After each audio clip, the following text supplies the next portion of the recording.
Welcome to Raval Online Classes. I am Vinita Gogia from Raval Convent School. Today we are going to study the poem The Lake Isle of Innisfree, written by William Butler Yeats. This poem is the part of English literature book Beehive of class 9th.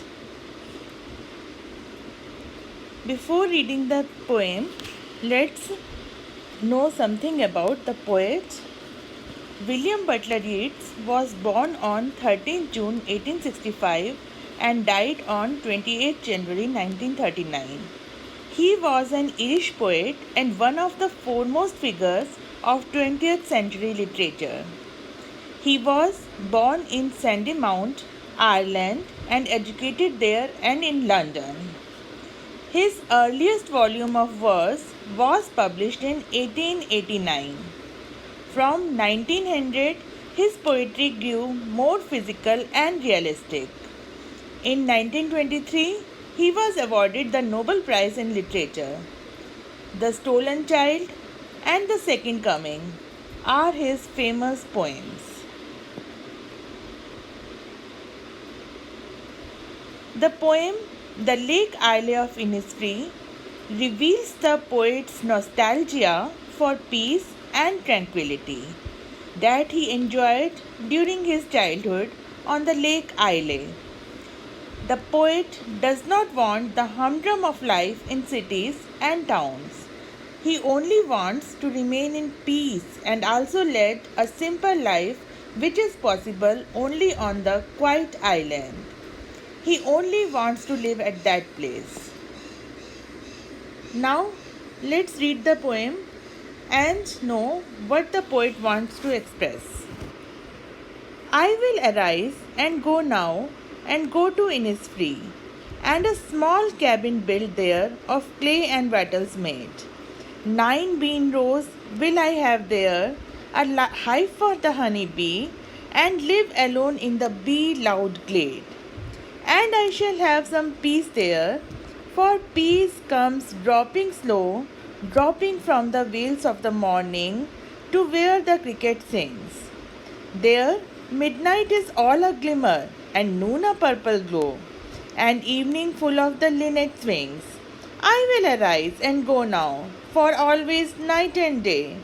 I hear lake water lapping with low sounds by the shore, while I stand on the roadway or on the pavement's clay. I hear it in the deep hard score. Now, what the poet wants to express in this poem is that it's his desire to escape from the hustle and bustle of the city and retreat to a peaceful island. He wishes to be close to nature and enjoy peace in the first stanza. The poet says that he will go to Innisfree. When he gets there, he will build a small cabin, plant 9 rows of beans, and set up a hive for honeybees. He will be by himself among nature.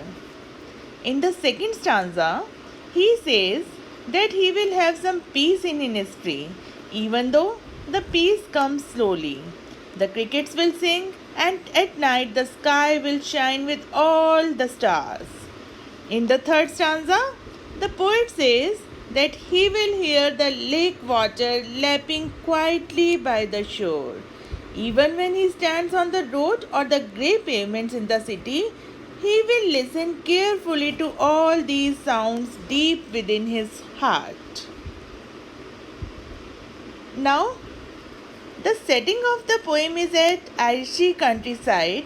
The following words show this, that is cabin, clay and wattles, glade, water lapping by the shore.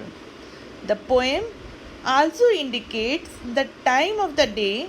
It shows nature at dawn in the phrase veils of the morning. In the evening, the place is a purple glow and full of linnet's wings. Even at midnight, the sky is full of stars, which is shown in the phrase midnight all a glimmer.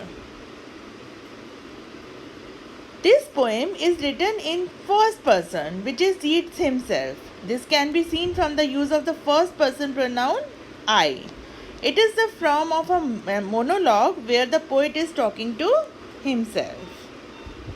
Now, the theme of the poem. The theme of the poem is the beauty of nature, peace and harmony in the nature, and the poet wants to say that the man should live close to the nature. Actually, the poet wants to lead the life of peace and loneliness in the natural surroundings of Innisfree. It is an island on the Lake Isle. He seems to be fed up with the hectic and noisy city life. Now he wants to go to Innisfree to live in the lap of nature. He will enjoy playing in the water of the lake. The humming of bees and their beehives would please him. The central theme is that living in nature provides us with peace, tranquility, and happiness. Now look at the literary device or the poetic devices used in the poem. The main poetic device which is prevalent in all over the poem is imagery. The poet uses both visual and auditory images to tell the readers about the place. Visual image that pertains to our sight. The following are some examples of visual imagery that can be found in the poem. Veils of the morning, midnight all a glimmer, noon a purple glow. The lake water lapse also appeals to our sense of hearing. So this is the auditory imagery. The next poetic device used here is metaphor. It is used in the line, the veils of the morning and the deep heart's core. Here there is a combination or comparison of two unlike objects, but without using as and like. There is the fusion of the two unlike objects like veil and the morning, the veil of the bride and the veil and the morning. The poet wants to say that the morning is as fresh and beautiful as the new bride, so he compares it with the veil of the bride. Now the next poetic device used here is alliteration. What does alliteration means? It is when the sound of a consonant come together, it is called alliteration. Like in cabin clay, hive honey, glimmer glow and lake lapping. The next poetic device we will see in this poem is repetition. The poet repeats the words I will, I shall, I hear. And next poetic device used is contrast. The poet contrasts the city life very beautifully with the village life. I hope now you have understood the poem and will be able to answer any question related to it. Thank you.